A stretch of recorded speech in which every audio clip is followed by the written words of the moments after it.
और चलिए अब बात करते हैं दिव्य भव्य नव्य महाकुंभ की, जहां रिकॉर्ड तोड़ श्रद्धालु आस्था की डुबकी लगाने आ रहे हैं। लेकिन महाकुंभ में बढ़ते श्रद्धालुओं से जया अमिताभ बच्चन को आखिर क्या परेशानी है?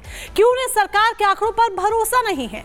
क्यों राज्यसभा सांसद जया बच्चन को त्रिवेणी अपवित्र लग रही है? जया बच्चन के आरोपों पर सियासत से लेकर धर्म गुरुओं तक ने सवाल उठाया है और कहा है बिना तथ्यों के सवाल नहीं उठाना चाहिए।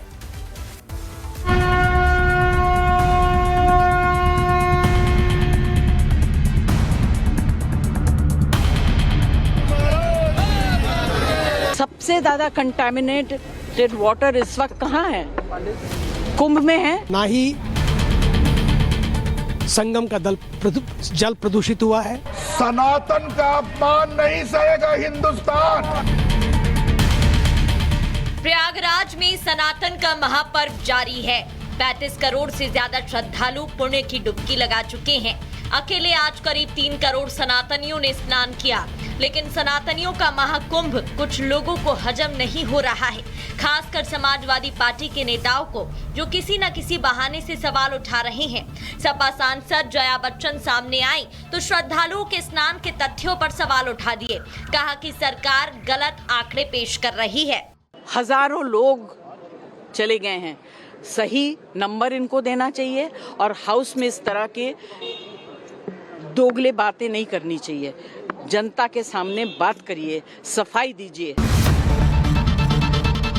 जया बच्चन यही नहीं रुकी, महाकुंभ में मौनी अमावस्या की घटना पर भी विवादित बयान दे डाला। न केवल मृतकों को लेकर बल्कि त्रिवेणी की पवित्रता पर भी सवाल उठा दिए। सबसे ज्यादा कंटामिनेटेड वाटर इस वक्त कहाँ है? कुंभ में है। उसके लिए कोई सफाई नहीं दे रहे। बॉडीज जो पानी में डाल दी गई हैं, उससे पानी कंटामिनेट हुआ है। यही पानी जो है लोगों तक पहुंच रहा है वहां।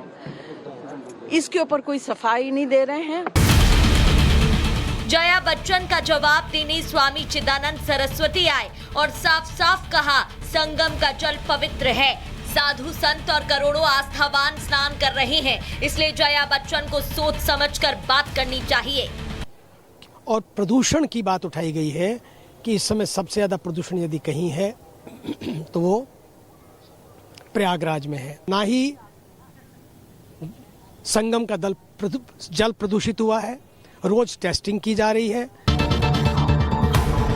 संसद में बीजेपी सांसद ने मोर्चा संभाला और कहा कि हिंदुस्तान सनातन का अपमान नहीं सहेगा। चौंकते हुए आगे कहा कि कुंभ में षड्यंत्र की बू आ रही है। और एक बात मैं इस सदन में साफ साफ करना चाहता हूं, सनातन का अपमान नहीं सहेगा हिंदुस्तान, ये आप जान लीजिए।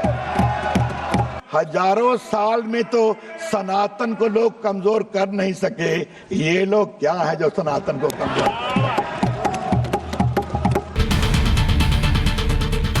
सवाल है कि जया बच्चन किन तथ्यों के आधार पर बड़ा आरोप लगा रही हैं? अगर प्रमाण है तो सामने क्यों नहीं लाती? अगर प्रमाण नहीं तो सियासत के लिए सनातन के पर्व पर क्यों सवाल उठा रही हैं? क्यों करोड़ों सनातनियों की आस्था को चोट पहुंचा रही हैं?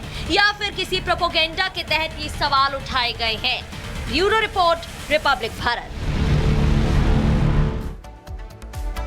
क्या महाकुंभ में मौनी अमावस्या की घटना एक साजिश थी? सवाल इसलिए क्योंकि प्रशासन अब साजिश के एंगल से छानबीन कर रही है और एआई कैमरों की नजर से देखे तो 100 संदिग्धों की पहचान की जा रही है। बताया तो ये भी जा रहा कि संदिग्ध जो हैं एक बस में सवार होकर आए थे और अब इन्हीं संदिग्धों के पीछे एटीएस और एसडीएफ पड़ी हुई है। रिपोर्ट आप सबको दिखाते हैं।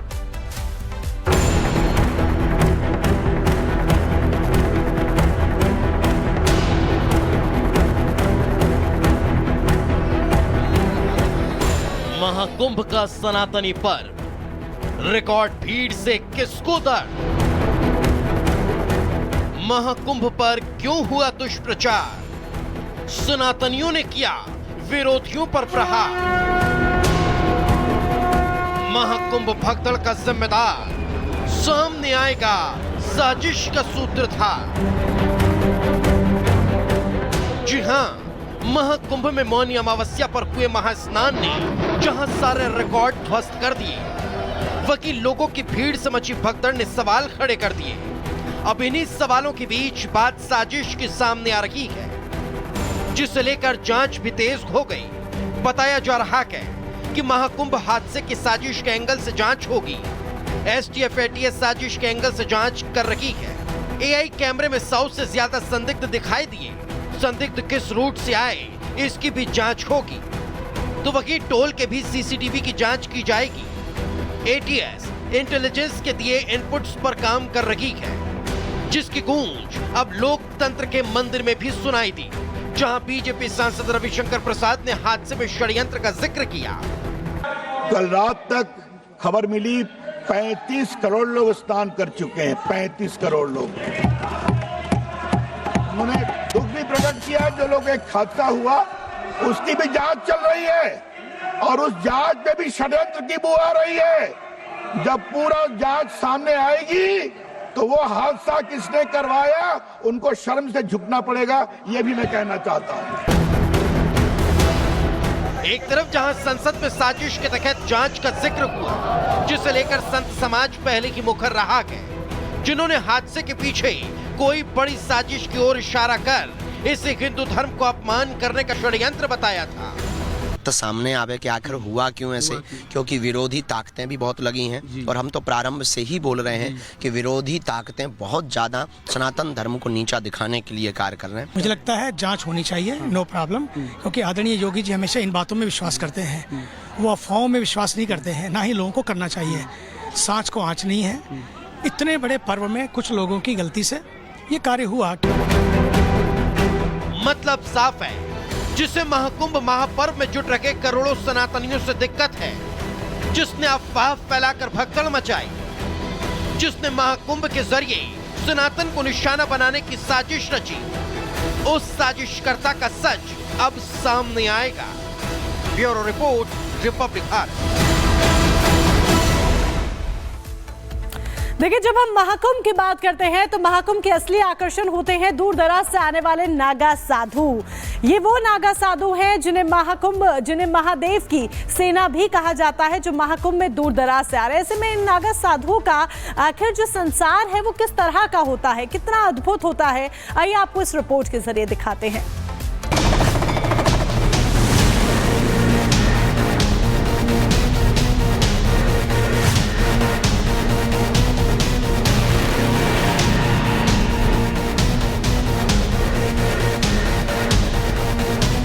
संगम की रेती पर सनातनी शक्ति दिखाती ये है महादेव की सेना।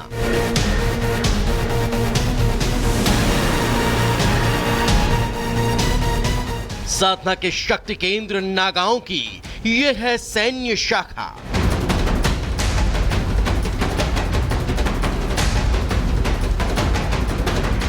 सनातन के असली झंडा बरदार कहलाते हैं महाकुंभ के राजाधिराज।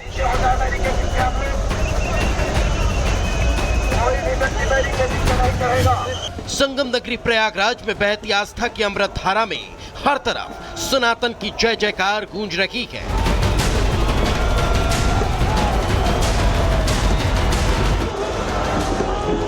भूत भभूत में रंगे महादेव के दूत महाकुंभ के अद्भुत आकर्षणों में से एक हैं, जिनका श्रृंगार सनातनियों के दीदार का केंद्र होता है।